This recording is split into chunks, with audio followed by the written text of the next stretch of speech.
नमस्ते and welcome to this exciting episode of Satology debunking mythology. Satology के इस episode में आपका बहुत बहुत स्वागत है।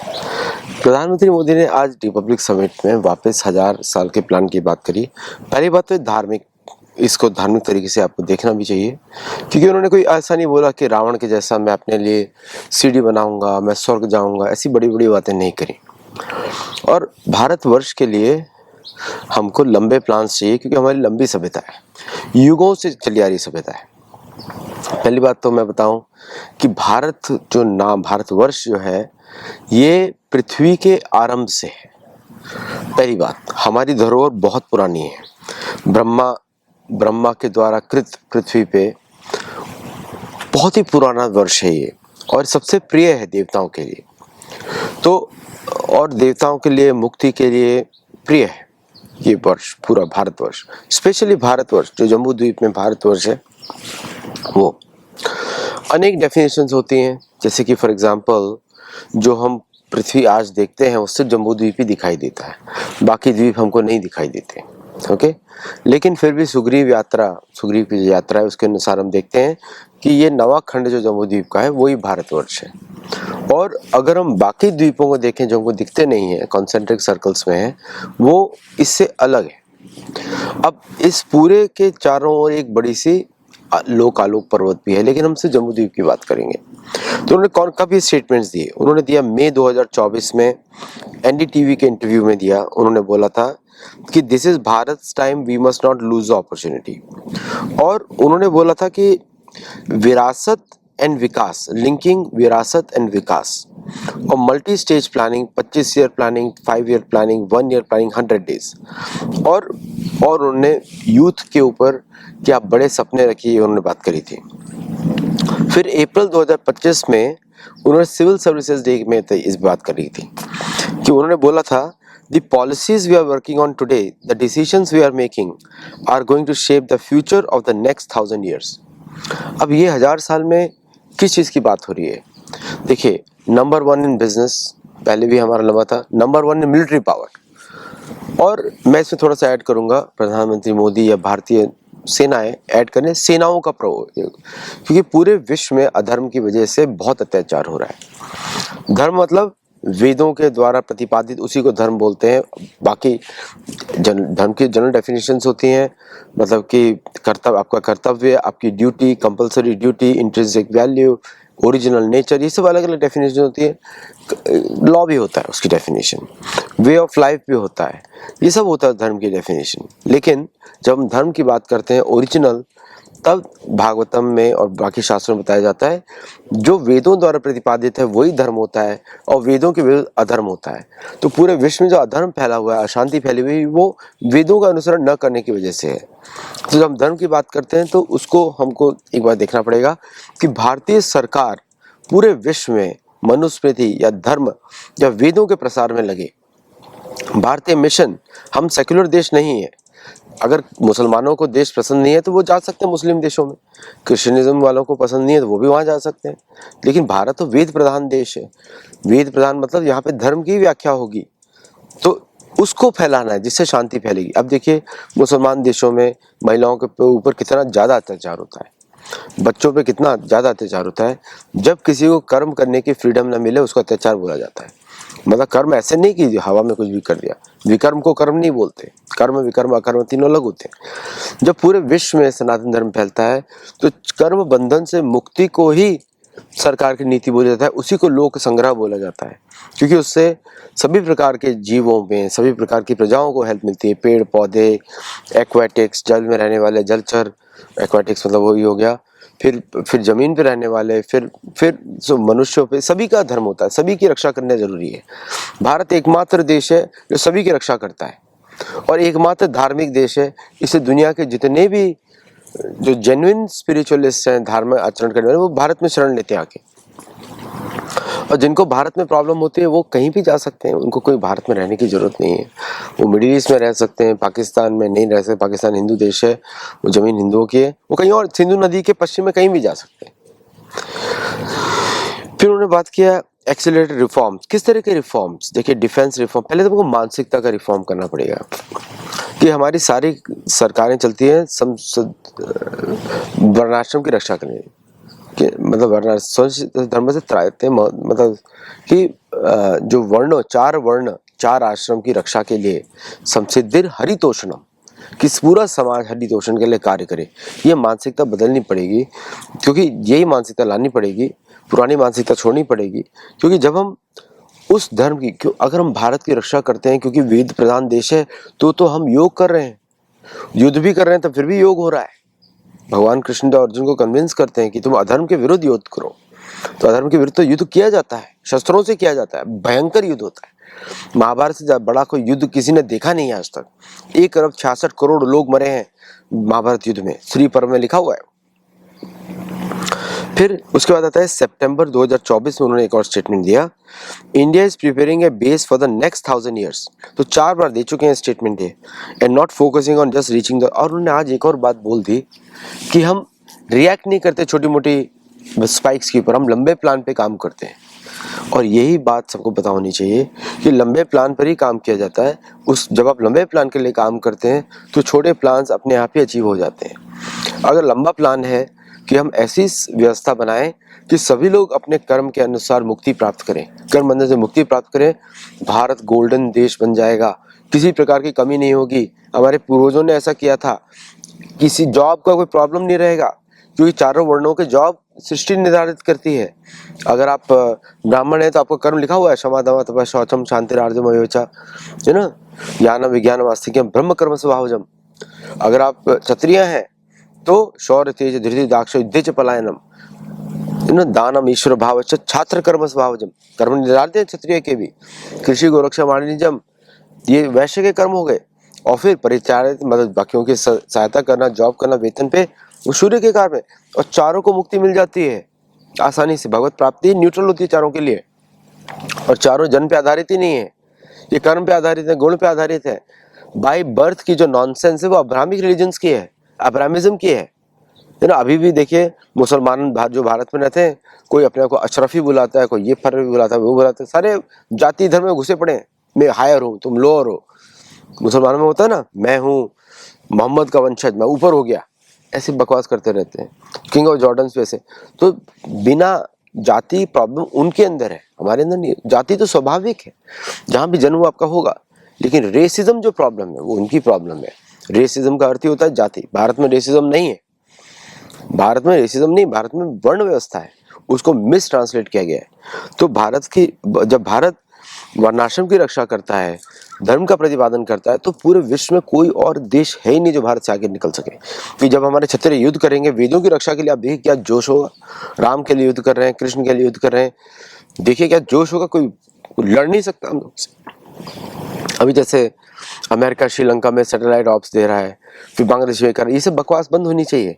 1000 किलोमीटर, हम 1000 वर्ष की बात कर रहे हैं, आई एम श्योर इसमें ये सब भी इंक्लूडेड होगा। क्योंकि उसमें अमेरिका को बोलना पड़ेगा, भाई आप वहां पे रहो, नहीं तो अमेरिका के साउथ में आप जाके देखिए कितनी गड़बड़ी है, अमेरिका के अंदर कितनी गड़बड़ी, रेसिज्म है, कितना ज्यादा रेसिज्म है।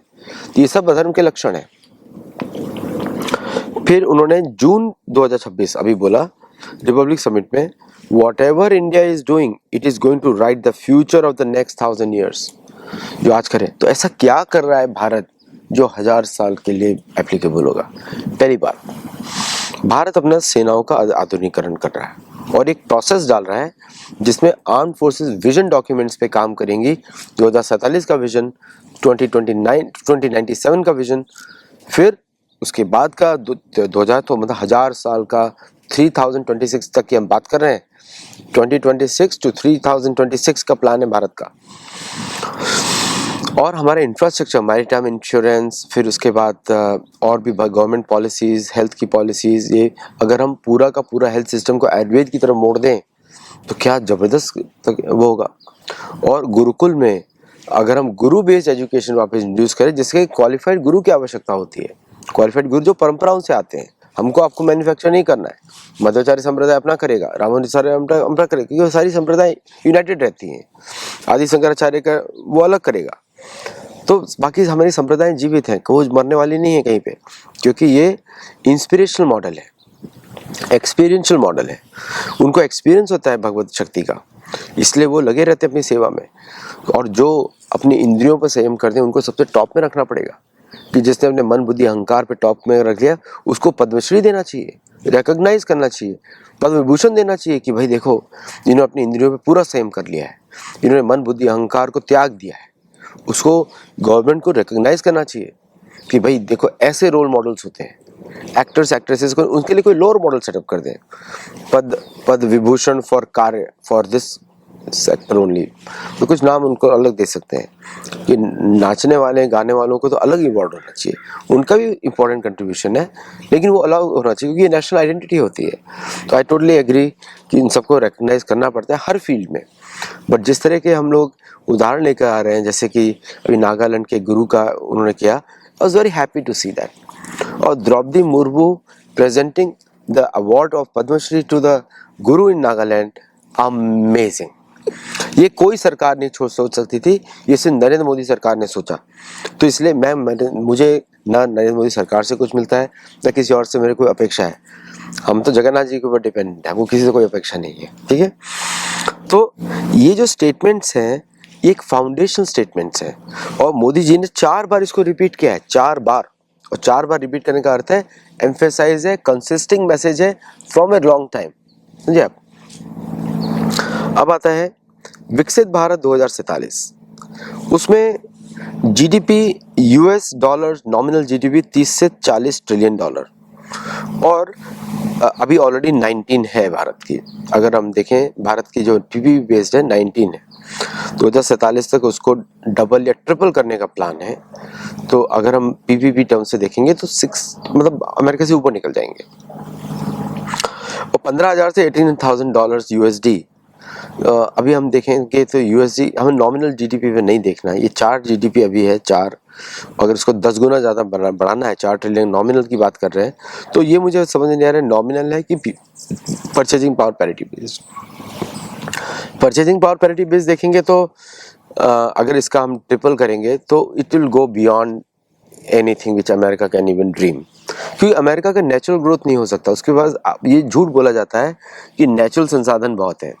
अगर नेचुरल संसाधन होते तो उसमें फिर उसको तेल की कमी नहीं पड़ती, समझे आप। जो बताते हैं पेपर पे कि 75 ट्रिलियन डॉलर रशिया के पास है, 45 अमेरिका के पास है, पॉसिबिलिटी नहीं है। रशिया के पास में भी मैं मानता हूँ कि उसके पास हो सकता है या है, लेकिन अमेरिका के पास है ये मुझे मानता नहीं हूँ। क्योंकि अब देखिए नेटिव रिजर्वेशन पे एरिजोना में कॉपर के लिए उन्होंने खुदाई कर दी उनके रिलीजियस साइट के ऊपर। अगर इतने ज़्यादा संसाधन होते तो उसको छोड़ देते, किसी और जगह कर लेते। ओके, तो ये पॉसिबिलिटी नहीं है, झूठ बोला जा रहा है। मतलब अमेरिका का रियलिटी अब किसी को पता नहीं है। प्रोजेक्शन बेस्ड इकोनॉमी होती है, दिखाना होता है कि हम बहुत बड़े हैं, हम बहुत रिच हैं, ये सब दिखाना पड़ता है। एनीवे उनकी मजबूरी है, क्योंकि वो एक कॉलोनी मजबूरी पे ही चलती है। जीरो पावर्टी, देखिए भारत में आज भी पावर्टी नहीं है। प्रॉब्लम ये है कि हम वर्णाश्रम का ठीक से प्रयोग नहीं कर रहे हैं। देखिए हमारा समाज वर्णाश्रम पे भगवान द्वारा बनाया गया, चतुर तो भगवान ने बनाया, वो ऑटोमेटिकली बना हुआ है, वो कोई किसी ने ह्यूमन बीइंग ने क्रिएट नहीं किया है। 4 प्रकार के मनुष्य हर समाज में होते हैं, चाहे अमेरिका हो चाहे साउथ अमेरिका में। एक होगा दूसरों को गाइड करने के लिए, एक होगा आपका रक्षा करने के लिए, एक होगा बिजनेस एक्टिविटीज में एंगेज करने के लिए, और एक जॉब करेगा। ये 4 वर्ण जो है पूरे समाज में एग्जिस्ट करते हैं। इसका नाम आप चाहे कोई भी दे दें, जो संस्कृत का नाम है ब्राह्मण क्षत्रिय वैश्य शूद्र, ये वर्ण क्या था, ये वर्ण होते हैं। वर्ण का मतलब कलर हो गया, मतलब कौन सा लाल नीले हरे पीले में कौन सा कलर अच्छा है बताइए, है ना। सारे कलर इंपॉर्टेंट है। ए क ख ग घ में क्या अच्छा है, चारों इंपॉर्टेंट है। ABCD में कौन सा अच्छा है, चारों इंपॉर्टेंट है। इसलिए ये समाज है। और जब ये चारों वर्ण मिलके भगवान के हरितोषण करते हैं तो समाज सफल हो जाता है, क्योंकि उस पर गाइडेंस और मोटिवेशन अलग है। ब्राह्मण हरि के लिए काम करेगा, वो ईशावास्यम इदं सर्वम यत्किंचित जगत्याम। तो पूरे विश्व में जो है इसकी जरूरत है। यही गवर्नेंस का प्रिंसिपल होता है, इन्हीं की सुरक्षा की जाती है, इस सिस्टम की रक्षा की जाती है। और इस सिस्टम में कोई भी अनएम्प्लॉयड नहीं है, सब अपने कर्तव्यों को जाने और पढ़ाएं। ये तो गुरुकुल का काम होता है कि आपके गुणों और उसको परख ले, बोले कि आप यहाँ पे मतलब फोकस करिए, आप यहाँ पे फोकस करिए, आप यहाँ। अब सभी लोग बोलेंगे कि हमको जाके ऑफिस के अंदर बैठ के फाइल पास करनी है, हमको, वो तो नेचर ही नहीं होता। आप उसका अंदाजा ऐसे लगा सकते हैं कि आप ऑफिस में काम करें, फिर बोलते हैं आई नीड सम ब्रेक, मुझे वेकेशन चाहिए। इसका मतलब वो आपका स्वाभाविक कार्य नहीं था, आप जबरदस्ती कर रहे थे, आपको ब्रेक चाहिए था। तो अगर स्वाभाविक कार्य करेंगे तो उसमें आपको ब्रेक की क्या जरूरत। अब जैसे मैं पुस्तकें लिखता हूँ, मैं आपसे बात करता हूँ, शास्त्रों के आधारित बात करता हूँ, प्रूफ्स के बेसिस बात करता हूँ, तो अब मुझे किसी और की जॉब की जरूरत ही नहीं है। चाहे धन कम हो या ज्यादा हो, जगन्नाथ जी हैं तो मैं अपने कार्य में लगा हुआ हूँ। भगवान का नाम लो, अपना कार्य करते हो, जो आपके गुण भगवान ने दिए हुए हैं। बड़ा स्वाभाविक सिस्टम होता है ये। इसमें जॉब रिपोर्ट नहीं, युधिष्ठिर महाराज जॉब रिपोर्ट्स नहीं देते थे किसी को, मनु महाराज किसी को जॉब रिपोर्ट्स नहीं देते थे। मनुस्मृति तो राजा का कार्य होता है कि चारों वर्णों की रक्षा की जाए। अगर कोई सपोज करिए किसी का दुर्भाग्य है, कर्म अच्छे नहीं है, गरीबी आ रही है, वहां पे गवर्नमेंट आती है उसको हेल्प करने के लिए। चलो भाई आप नहीं कर पा रहे हो तो हम आपको ये मदद कर देते हैं। दुनिया, पूरा जो विश्व है, जो भी इस सिस्टम में होगा, वो अपने दिल से टैक्स देगा। बता रहा हूं मैं आपको, कोई टैक्स फ्री, गवर्नमेंट के पास इतना पैसा आएगा, चाहे वो लिमिट भी कम कर दे, मैक्सिमम 25% कर दे, दिल से लोग बोलेंगे नहीं इस सरकार को मुझे देना ही है, इस सरकार को मुझे देना ही है, क्योंकि वही तो काम है बस सरकार का, रक्षा करना। सर जब भगवान बोलते हैं कि कर्म की रक्षा, कर्म जब सबको कर्म करने का स्वाधीनता होती है, स्वतंत्रता होती है, कर्मण्येवाधिकारस्ते, ये अधिकार भगवान ने दिया है कर्म करने का। और दुनिया में इसी कर्म को रोकने के लिए तरह तरह की गवर्नमेंट्स काम करती है। अमेरिका में भी सेंसरशिप है। आप देखते हैं कैंसल कल्चर के बेसिस पर तो अमेरिका बना था। The first America was created 1776 में, वोकिज्म ही था, वो चर्च के विरुद्ध रिवोल्ट था वो, समझे आप। तो ये सिस्टम जो है, जो वर्णाश्रम वाला सिस्टम है, स्वाभाविक है और इसका जो लॉन्ग टर्म इफेक्ट है वो पॉजिटिव है ओवरऑल, और सरकार का काम भी वहाँ वेरी पॉजिटिव हो जाता है। फिर उसके बाद है zero net emissions 2070 target, health care, global leadership. Bharat में कुछ चीज़ों को हमको प्रमोट करना चाहिए, जैसे कि घुड़सवारी, उसको हमको बहुत प्रमोट करना चाहिए। घुड़सवारी, हमारे घोड़ों को वापस लाना चाहिए, हाथियों को, ऊँटों को वापस, बैलों को वापस लाना चाहिए, ताकि ऑर्गेनिक फार्मिंग हो। कुछ क्षेत्र बना दिए जाए जहाँ पे ट्रैक्टर्स अलाउड नहीं है, कुछ क्षेत्र बना दिए जाए जहाँ पे घुड़सवारी का प्रयोग किया जाए। शहरों के अंदर कार्स को बाहर पार्क किया जाए, अंदर घुड़सवारी की जाए, हाथियों पे इनको वापस लाया जाए ताकि इनको कोई मारे ना। जंगल सुरक्षित किए जाए जहाँ पे शेरों को छोड़ा जाए, जहाँ पे शेर भी सुरक्षित रह सके। ऐसे क्षेत्र होने चाहिए जहाँ पे मगरमच्छ या जंतु, उनको सुरक्षित रखा जाए। ऑलरेडी है, नेशनल पार्क्स हैं, बट उस पर और ज़्यादा उस पर किया जाना चाहिए ताकि लोग नेचुरल लाइफस्टाइल की तरफ आगे आए। आर्टिफिशियल लाइफस्टाइल में कब तक चलेगा। और सिर्फ लाइफस्टाइल इंप्रूव नहीं करना है, लोग हरिनाम में लगे, कलौता धरी कीर्तनाथ, नाम घर हो हर जगह कि लोग यहाँ पे जाके राम कृष्ण हरि का जप करें। कोई सेक्युलरिज्म नहीं, बाकी जितने भी सूफियाना ये सब पाकिस्तान है उसके वेस्ट में जाए, जिन्होंने के वेस्ट में, वो भारत का कल्चर नहीं है ना। गाने बनाते हैं सूफियाना, अरे सूफियाना तो कातिल होते थे, औरंगजेब भी सूफियाना था। इतिहास बता रहे हैं, इतिहास अभी नहीं। सो एम्पावर्ड सिटीजन्स, और उन्होंने 4 थीम्स बोले, युवा, गरीब, महिलाएं, अन्नदाता। देखिए युवा पे तो मेरा भारत का पूरा विश्वास है। आज भी आप देखिए हमारी जेनजी रामकृष्ण के भजन गा रही है, तो मतलब हमारी जनरेशन ने कुछ तो अच्छा किया है कि हमारे बच्चे अब भगवान की तरफ मुड़ रहे हैं। अब गरीबों की बात करता हूँ। गरीब वही होता है जो भगवान से दूर होता है। ओके, तो सोच लीजिए आप बिलियनियर भी है, अगर भगवान से दूर है तो वो गरीब माना जाएगा। तो हमारी डेफिनेशन बदलनी चाहिए। गरीब वो जिसको, अब देखिए शारीरिक अगर कोई गरीब है, फिजिकल गरीब है, वहाँ पे तो उसको मदद करनी चाहिए, लेकिन अगर उसकी क्वालिटीज अच्छी हैं, गुण अच्छे हैं, उसको समाज के ऊपर बिठाना चाहिए, क्योंकि वो व्यक्ति दूसरों को अच्छी तरह गाइड करेगा। हम गरीबी सेलिब्रेट नहीं करते, गरीबी अभिशाप होता है, दरिद्रता अभिशाप होती है पूर्व कर्मों के द्वारा, उसको हम नहीं कर रहे। लेकिन गरीब के ऊपर जो पॉलिटिक्स खेली जाती है, उस पर पूरा करप्शन फैलाया जाता है। अमेरिका का पूरा करप्शन ही गरीबों के ऊपर लेकर आओ, होमलेस के ऊपर लेकर आओ, सब लोग पैसा बना रहे हैं होमलेस के ऊपर अमेरिका में। होमलेस रहेगी, जिंदा रहेगी, क्योंकि उस पर चर्च चलता है। आप देखिए ना, टेरेसा को देखिए, आप टेरेसा को कौन सा आप बुलाएंगे? टेरेसा को देखिए, टेरेसा गरीबों पे आनंद उठाती थी। बहुत सारे लोग गरीबों, कांग्रेस पार्टी गरीबों पे आनंद उठाती है, कुछ नहीं किया उसने गरीबों के लिए। तो गरीबी पॉलिटिकल स्लोगन नहीं होना चाहिए, पर ये भी मानना चाहिए पूर्व कर्म के अनुसार गरीब है, लेकिन उसके कर्म बदले जा सकते हैं, उसको मदद दिया जा सकता है, उसकी क्वालिटीज को देख के उसको रिवॉर्ड किया जा सकता है, ऐसे गरीबी हट सकती है।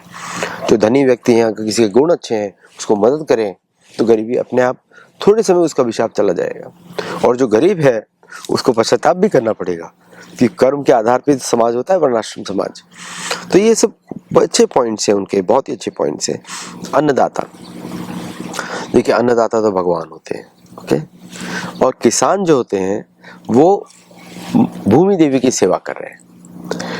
युधिष्ठिर महाराज के समय में भी, पांडवों के समय में भी जो किसान होते थे उनको बहुत ज्यादा मदद की जाती थी युधिष्ठिर के द्वारा, क्योंकि उनके वो नेचर पे डिपेंडेंट है, बारिश पे डिपेंडेंट है। तो उनके लिए संसाधन अलग तरीके से होने चाहिए। जैसे कि अगर आप, मैं पुराने काल की बात कर रहा हूँ, कि आप ऐसे कोऑपरेटिव्स बनाएं जहाँ पे वो लोग अपने दामों को तय करें और वो लोग उनकी सुविधा के अनुसार ऑर्गेनिक इक्विपमेंट्स को वो एम्प्लॉय करें।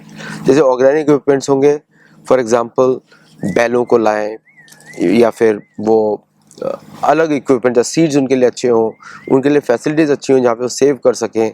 जैसे फ्री में उनके लिए बड़े बड़े ग्रेनियरीज बनाए जाएं जो कि क्लाइमेट कंट्रोल्ड हो, और उसके बाद उनको एक्सेस दिया जाए कि ठीक है आप रजिस्टर्ड फार्मर हैं, आप यहाँ पे जाके करिए, उसका वेरिफिकेशन हो, और हर चीज़ के पीछे गुप्तचरी हो, विजिलेंस डिपार्टमेंट कॉन्स्टेंटली, क्योंकि ये मनुष्य समाज इजीली करप्ट होता है। अगर इसमें कांस्टेंट मॉनिटरिंग नहीं चलेगी गुप्तचरी के द्वारा या सिस्टम्स के द्वारा, ताकि इन्फॉर्मेशन उनको पता लगती रहे, तब तक लोग बेईमानी करेंगे। मनुष्य को अगर चांस मिलेगा तो बेईमानी करेगा।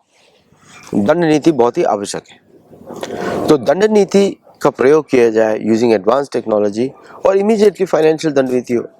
जैसे कि कोई चोरी करने की कोशिश करे उससे फाइनेंशियल पेनल्टीज हो, कोई व्यक्ति जमीन हड़पने की कोशिश करे उसका घर छीन लिया जाए, ऐसे इस तरह की पेनल्टीज हो तो सिस्टम अच्छा चलता है।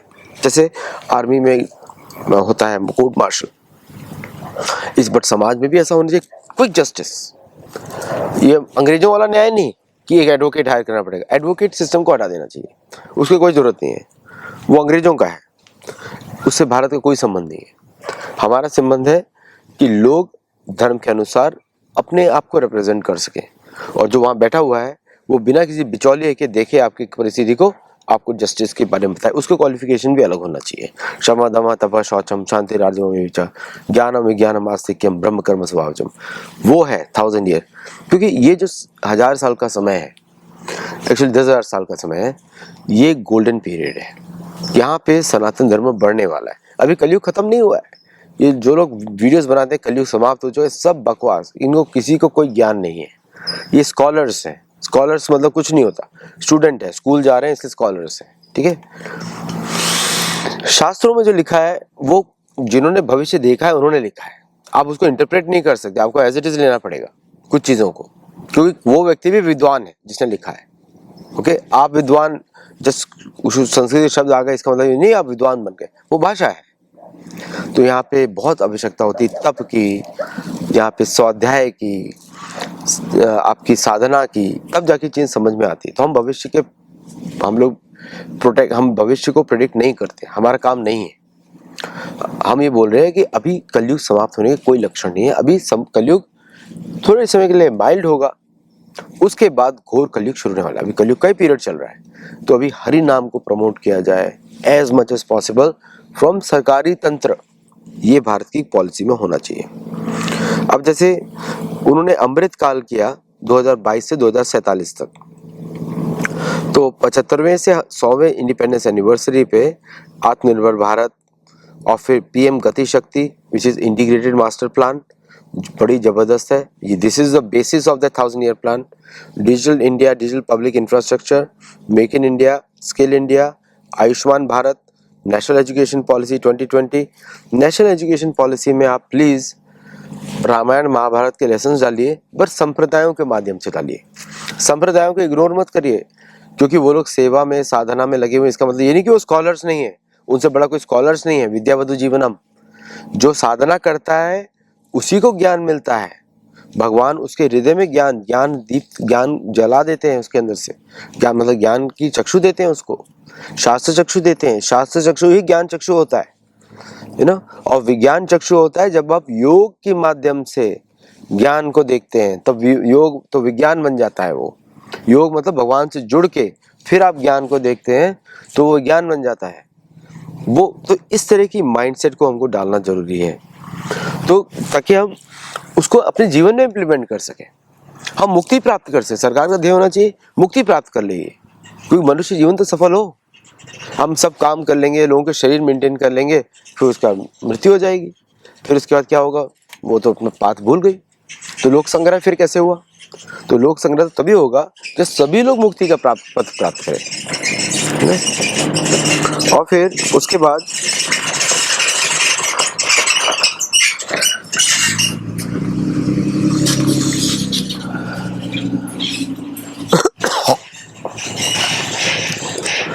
बाद है आपका national rooftop solar schemes, very important schemes. और फिर मैं तो बड़ा अच्छा लगा ड्रोन दीदी, very beautiful system, creative system. आपको याद होगा हम लोग जब छोटे थे तो यूजीसी के कृषि प्रोग्राम देखते थे, और मुझे तो बड़ा आनंद आता था। दिन दोपहर में उनकी क्लासेस चलती थी टीवी के ऊपर, उससे भी हम लोग सीखते थे। Those are my childhood memories, है ना। तो बड़ा अच्छा लगता था मुझे वो प्रोग्राम्स, यूजीसी के प्रोग्राम्स होते थे। फिर ग्रीन एनर्जी पुश, बहुत इंपॉर्टेंट है। एनर्जी तो कहीं से भी आ सकती है, तेल से क्या, सब जगह से आ सकती है। सूर्य भगवान है ना, सूर्य भगवान है, चंद्रदेव है, वाटर वेव है, वायु है। तो और नीति आयोग पेपर्स, विकसित Bharat along with net zero goals. फिर उसके बाद 1000 डे एक्शन प्लान अराउंड 2019। तो ओवरऑल अप्रोच क्या है? Multi horizon timelines, bureaucratic modernisation. Bureaucracy को हम लोग को वापस चेक करना पड़ेगा कि आईएएस ऑफिसर्स और ये ऑफिसर्स जो हैं, they should be punishable. Permanent constitutional position नहीं होना चाहिए, उनका रोटेशन होना चाहिए। हर 5 साल में उनको इवैल्यूएट किया जाए, और उनको रखना है तो रखें, नहीं तो नए लैटरल एंट्री लें, संप्रदायों से लें, गुरु शिष्य परंपरा से लोगों को लें। और सस्टेनेबिलिटी एंड सेल्फ रिलायंस तभी होगा क्योंकि पूरा आपको देखना पड़ेगा। देखिए, पाकिस्तान नाम की बीमारी खत्म करनी पड़ेगी, बांग्लादेश नाम की बीमारी खत्म करनी पड़ेगी। ये दोनों सबसे बड़ा हिंड्रेंस है, इनको हटाना ही पड़ेगा। इनको टॉलरेट नहीं करना पड़ता है। अधर्म को टॉलरेट नहीं करते, अधर्म को जड़ से उखाड़ के फेंक देते हैं। और फिर इंफ्रास्ट्रक्चर एक्सपेंशन, वेलफेयर डिलीवरी और ग्लोबल पोजीशनिंग में एक बात मेरे को आती है, सैटेलाइट्स भारत के होने चाहिए। अमेरिकन ऐप्स और ये सब या तो भारत एक्वायर करे या उनको फोर्स करे भारत में भारत के अनुसार काम करने के लिए, जैसे टिकटॉक को फोर्स किया गया था अमेरिका में यूज करने के लिए। तो मतलब कि विजन बहुत ही तगड़ा है, और मैं तो बहुत ही साधुवाद देना चाहता हूँ प्रधानमंत्री मोदी जी को और उनकी टीम को, जो अच्छा सा काम करे। मैंने सारी स्पीचेस पढ़ी, सुनी मैंने रिपब्लिक भारत में, मुझे बड़ी इंप्रेसिव लगी सबकी स्पीचेस। और यहाँ तक मैं आपको थोड़ा कॉशन भी बोलना चाहता हूँ कि जो पीयूष गोयल जी बोल रहे थे, मुझे थोड़ा सा उधर मुझे कॉशन देना चाहता हूँ कि इतना ज़्यादा जो सब में अच्छाई ढूंढना, ये ठीक नहीं। अगर आपको इतिहास पता नहीं है तो पता नहीं। आप अगर लिप सर्विस पे रूम्स के अंदर मीठी मीठी बातें सुन रहे हैं, ऑन द ग्राउंड से आप अलग है, तो बिल्कुल ठीक बात नहीं है। अमेरिका कैसे बना था, पीयूष गोयल जी को समझ में आना चाहिए कि नेटिव अमेरिकन को किस तरह मार के बनाया गया था। अब वो लोग अगर आपसे सभ्य बातें कर रहे हैं कि आप इतिहास में आज भी डिस्क्रिमिनेशन चल रहा है अमेरिका में, तो इसका मतलब ये नहीं कि को आपसे अच्छी देर बात कर रहा है तो वो अपने घर में भी ठीक होगा। तो please do deeper study. Piyush Goyal ji को मेरा आग्रह होगा कि थोड़ा डीपर स्टडी करें और समझें कि आसुरिक संप्रदाय से, आसुरिक मनोभावना वालों से आप बेवकूफ नहीं बनते बार बार, है ना। एक बार तो आपको बेवकूफ बना चुके, चिकनी चुपड़ी बातें करके। मेरे अच्छे मित्र हैं, कोई मित्र नहीं है भगवान के अलावा किसी का। यहाँ पे आपको देखना इंटरेस्ट, धर्म का इंटरेस्ट क्या है। तो मुझे यहाँ पे थोड़ी चिंता दिखाई देती है कि इस तरह के मिनिस्टर्स जो कि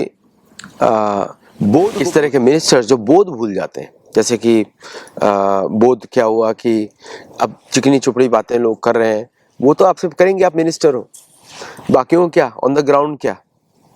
ओके, तो इतिहास को नहीं भूलना चाहिए कि कॉलोनीज पे आप मॉरलिटी नहीं ढूंढते, धर्म नहीं ढूंढते। भारत के दोस्त वही होंगे जो धार्मिक होंगे, भारत के दुश्मन वही होंगे जो अधार्मिक होंगे। जिनको वेदों से चिढ़ है वो भारत के दोस्त नहीं हो सकते। तो जस्ट बिकॉज आपसे कोई चिकनी चुपड़ी बातें कर लिया, इसका मतलब वो नहीं वो आपका दोस्त है। अगर वो वेदों का तिरस्कार करता है तो आपको दुश्मनी है। जिसको वेदों से प्रेम है उसी को भारत से प्रेम है, जिसको वेदों में घृणा है उसको भारत से प्रेम नहीं है, चाहे कितना भी वो वेजिटेरियन बन जाए या ये बन जाए वो बन जाए। वेजिटेरियन तो वो भी होते हैं, बंदर भी होते हैं, समझे आप। हम तो बात करें धर्म की, वो तो स्वाभाविक है, कोई बुद्धिमान व्यक्ति होगा वो तो शाकाहारी भोजन ही करेगा, क्योंकि उसका शरीर उस तरह बना हुआ है।